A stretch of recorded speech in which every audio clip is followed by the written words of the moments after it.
আসসালামু আলাইকুম। Hello viewers, একটা নারীর জান আর বিড়ালের জান নাকি এক, অর্থাৎ এক সমান। এই রকম একটা প্রবাদ কিন্তু আমাদের সমাজে বিদ্যমান। এরকম অনেক প্রবাদ আছে যেগুলো আমাদের সমাজে বিদ্যমান এবং অহরহ মানুষের মুখে দিয়ে ফেরে বা বলে থাকে। আজকের এই ভিডিওতে আমার নিজের ধারণা থেকে এই প্রবাদের ব্যাখ্যা এবং কি আর তিনটা আমার এরকম এক্সপেরিমেন্ট বলবো। তার মধ্যে দুইটা এক্সপেরিমেন্ট আমি নিজে করেছি এবং একটি দেখেছি আর একটি শুনেছি, এরকম চারটা এক্সপেরিমেন্ট বলবো। অর্থাৎ আজকে যে প্রবাদটা আমি বললাম, একজন নারীর জান আর বিড়াল জান এক, এই প্রবাদটি একটি এক্সপেরিমেন্টের সাথে তুলনা করব। এই প্রবাদটির সম্ভবত উৎপত্তি সময় আমার ধারণা থেকে সেটা হচ্ছে, একটা সময় অনেক বেশি পুরুষতান্ত্রিক সমাজ ছিল, এখন আছে, কিন্তু তখন পুরুষতান্ত্রিক সমাজটাকে বেশি প্রাধান্য দেওয়া হতো। আর এই সময় নারীদের প্রতি চলত অনেক অবিচার এবং নির্যাতন। এই নারী নির্যাতন মানসিক এবং শারীরিক দুইভাবেই। বলা যায় ঘর থেকে বের হতে দেওয়া হতো না।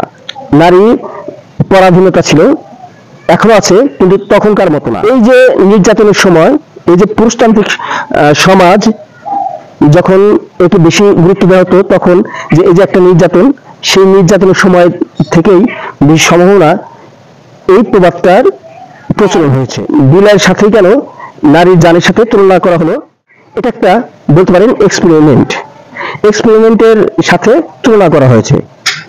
কেন এক্সপেরিমেন্ট সেটা বলছি।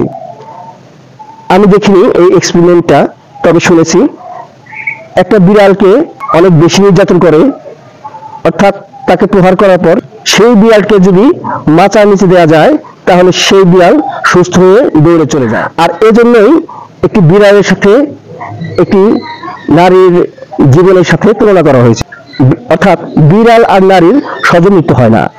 আরো তিনটি এক্সপেরিমেন্ট, এই তিনটি এক্সপেরিমেন্টের মধ্যে আমি দুটি করেছি এবং ফলাফল পেয়েছি। আরেকটি দেখেছি, সেটা হচ্ছে আমরা যখন ছোট ছিলাম তখন একটা ব্যাঙ ধরে আছাড় মেরে মারতাম, তারপর সেটা আর নড়াচড়া করতো না, নড়াচড়া করতেই পারিনি, মনে হয়েছে যেন মরেই গেছে। এরকম একটি ব্যাঙ নিয়ে ঠান্ডা ছায়াযুক্ত জায়গায় গিয়ে সেখানে একটি গর্ত করতাম। গর্ত করার পরে সেই গর্তের মধ্যে সেই ব্যাঙটা রাখতাম। রাখার পরে সেই গর্তটা কচুর পাতা দিয়ে ঢেকে দিয়ে সেই কচুর পাতার উপরে একটি কাঠি দিয়ে ঠক ঠক করে শব্দ করতাম।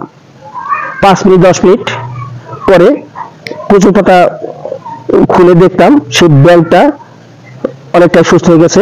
আবার করতাম, এভাবে 3-4 বার করার পরে দেখা যেত যে এই ব্যাঙটি পরবর্তী লাফিয়ে চলে যায়। এটা হচ্ছে একটা এক্সপেরিমেন্ট। আরেকটা এক্সপেরিমেন্ট, সেটা হচ্ছে সাপ লাঠির আঘাতে মারার পরে মাথা হালকা থেতলে দেওয়ার পরে সেই সাপকে জীবিত করা গেছে এবং করেছি। সেটা কিভাবে?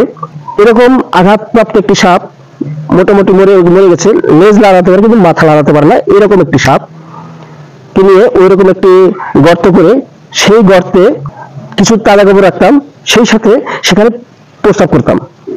এটা কিন্তু ছোট সময়ের কথা বলছি। তারপর সেটা ওইভাবে রেখে দিতাম।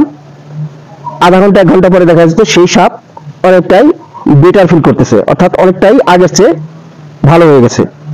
কিন্তু সেই সাপ সেভাবে কিন্তু রাখিনি, সেইটা পরে মেরে আবার ফেলে দিয়েছি। এই দুইটা এক্সপেরিমেন্ট আমি নিজে করেছি।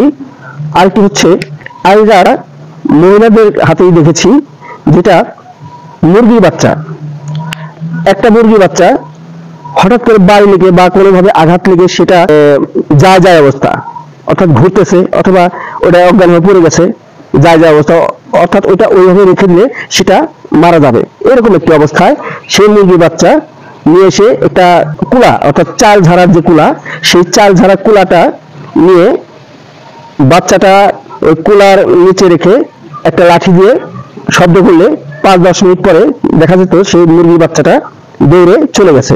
এই 4টি এক্সপেরিমেন্ট আজকে আমি আপনাদের সাথে শেয়ার করলাম। আর প্রথম যে এক্সপেরিমেন্ট, যেটা বিড়াল জান অনেক শক্ত জান, এটার এই এক্সপেরিমেন্টের সাথেই তুলনা করা হয়েছে একটি নারীর জানের সাথে, অর্থাৎ জীবনের সাথে। একটা নারীকে নির্যাতন করার পরেও তার সহজে নাকি মৃত্যু হয় না। যাই হোক, সমাজে এই প্রবাদটা এখনো আছে বিদ্যমান। এই প্রবাদটা আপনাদের সামনে তুলে ধরলাম। ভবিষ্যতেও এরকম আরো অনেক প্রবাদ আছে যেগুলো আমি তুলে ধরবো। আজকে এই পর্যন্তই। ভালো থাকবেন, সুস্থ থাকবেন। আল্লাহ হাফেজ।